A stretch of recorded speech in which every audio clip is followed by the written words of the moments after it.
ouais, je suis peut-être parti un peu loin. Bon, tout simplement, je fais cette vidéo tout simplement pour vous dire une seule chose. Ça fait trop de simplement dans une simple phrase. Je vais faire une série de vidéos où en fait je vais montrer la continuité, je ne sais pas si c'est français mais on s'en fout, de l'avancement de la création d'un casque réalisé par mes propres mains en 3D. Ça fait beaucoup trop de mots dans une seule phrase là. Rappelez-vous quand j'ai fait ce robot là. Voilà. Bah j'ai décidé de faire juste le casque, mais dans la réalité, en vrai, pour ça, on va procéder épisode par épisode, donc vidéo par vidéo, à différentes étapes. Alors préparez-vous, je vais tout simplement lister les étapes. Alors voilà, on se retrouve sur le document Word qui va me servir à lister tout et faire tout ce qu'on a besoin. Donc au départ, nous allons créer le casque en modélisation, c'est déjà fait. Allez voir ma vidéo si vous ne l'avez pas vu, ici là-bas. Ensuite, grâce à un logiciel Pepakura, je sais plus combien, Meku tout bordel, on va faire le patron. Ensuite, on va réaliser le casque en papier, donc on va monter le patron entre guillemets, bon on va assembler les feuilles quoi. Ensuite, on va faire le système d'ouverture et de fermeture. Excusez-moi. Voilà, ça c'est fait. Donc, je disais, on va faire en fait le système d'ouverture et de fermeture du casque parce que le casque va s'ouvrir en 3 parties. Donc, une partie là, une partie là, une partie là. Et en fait, je vais devoir utiliser des servomoteurs pour pouvoir faire ouvrir et fermer le casque. Mais donc, du coup, je dois faire un système qui doit changer une rotation en translation et une translation en rotation. C'est compliqué, mais je vais réussir à trouver un moyen comment faire. Ensuite, tout simplement, une fois que j'aurai fait ça, j'aurai fait le système d'ouverture et de fermeture, ta gueule la porte, sur Inventor, je vais tout simplement le faire, mais dans le casque, toujours sur Inventor, mais pour voir si ça tient et voir combien de, la marge de manœuvre que j'ai. Ensuite, tout simplement, on va faire le moule du casque. Après avoir fait le moule du casque, bon, on va faire le casque, donc le casque en réel, en lui-même. Donc on va le faire en polymorphe. C'est un matériau de plastique très solide et facile à malléable, facile à manier, facile à modeler, on va dire. Une fois fait ça, on va créer le système qui sert d'ouverture et de fermeture. Voilà. Donc du coup on va tout assembler, l'Arduino, le servomoteur, le système qui permet d'ouvrir et fermer le casque, et ensuite voilà. Ensuite une fois fait ça on va faire la partie programmation. Comme j'ai marqué je vais bien en chier parce que c'est quand même très dur à coder. Ensuite on va tout simplement peindre le casque. Ensuite on va faire l'éclairage du casque parce que vous pouvez bien voir qu'à certains endroits il est éclairé. Et ensuite, on va corriger les petits détails, ou alors on va rajouter des petits détails, ça dépend comme vous voulez, par exemple des petits effets de rayures ou de la rouille comme il y a sur mes photos, des petits détails comme ça, mais moi je pense que je vais le laisser brut nature comme ça, parce que j'aime bien quand c'est sorti d'usine, quand c'est tout beau, tout propre. Voilà. Donc pour ça, vous aurez besoin de plusieurs ingrédients. Il faudra du plâtre. J'ai pris environ 2 kg, mais vous pouvez prendre 1 kg, je pense que ça va aller. Après, ça dépend de la taille de votre tête, on verra. Ensuite, il faudra 3 servomoteurs. J'ai calculé avec mon père, parce que je suis une grosse merde dans mes cas, le couple et la force nécessaire du servomoteur pour pouvoir ouvrir et fermer le casque sans qu'il patine dans la semoule et qui galère sa mère. Ensuite, il faudra tout simplement un Arduino Nano, du polymorphe, environ 1 kg, je pense que c'est largement assez. Des LED bleus pour faire l'éclairage, une batterie avec une sortie 5 volts et minimum 500 mAh en sortie, en sortie USB ou n'importe quoi.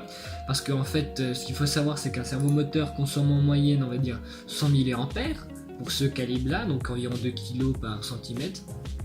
Donc comment dire que si on prend 3, ça fait déjà 300 mAh. Donc du coup, plus l'éclairage, plus l'Arduino, on prend quand même une grosse marge. Donc 500 mAh ça suffit. Moi je vais prendre une batterie qui a 2,5 mAh 2,5 mAh, ouais bravo. 2500 mAh de sortie, ça va très bien. Je vous dis ça suffit très largement même. Et 3 boutons poussoirs. Oui, je viens de le rajouter juste à l'instant, ça a coupé. Vous avez vu la magie du montage ? tout simplement en fait parce que je viens d'en penser même à l'instant là, c'est un bouton poussoir pour pouvoir ouvrir le casque, un bouton poussoir pour pouvoir allumer et un autre bouton poussoir pour pouvoir changer de mode au niveau de l'éclairage de LED. Par exemple, je sais pas moi, les LED qui s'éclairent au début à l'arrière, qui vient jusqu'à l'avant, ça fait des cycles comme ça, ou alors sur le côté, on verra, on fera plusieurs modes, on verra, je ferai plusieurs modes hein, parce que vous allez regarder les vidéos mais moi je vais bien en chier. Ensuite, une fois fait ça, normalement c'est bon. Et attendez, j'ai encore... Voilà, une fois fait ça, on aura besoin des logiciels suivants. Blender, Pepakura Design 4, Arduino et Inventor. Au niveau des étapes, pour vous dire déjà, là on a fait la première étape. Donc déjà celle-là, elle est faite. Ensuite, faire le patron du casque en 3D. Et bah c'est cette vidéo là. Ensuite le reste, tout ça on va faire ça sur des autres vidéos. Donc du coup, voilà. Maintenant on passe à l'étape 2.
Merci Pepakura pour ce magnifique logiciel ultra performant.